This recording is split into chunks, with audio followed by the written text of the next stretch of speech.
கனேடிய குடியுரிமை சான்றிதழ்களுக்கான விண்ணப்பங்களின் எண்ணிக்கை 99,500 அதிகரித்துள்ளது.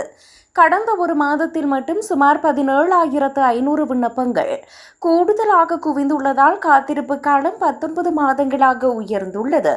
டிசம்பர் மாதம் குடியுரிமை சட்டத்தில் கொண்டுவரப்பட்ட மாற்றங்கள் காரணமாக விண்ணப்பங்கள் பெருமளவு அதிகரித்துள்ளன.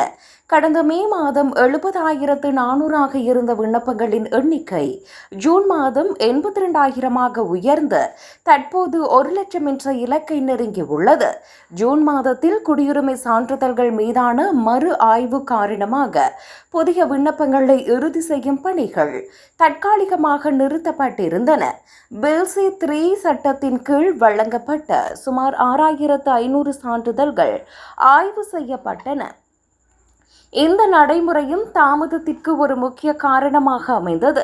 இந்த சான்றிதழ் ஆய்வுகள் முடிவுக்கு வந்துவிட்டதாக IRCC தெரிவித்துள்ளது.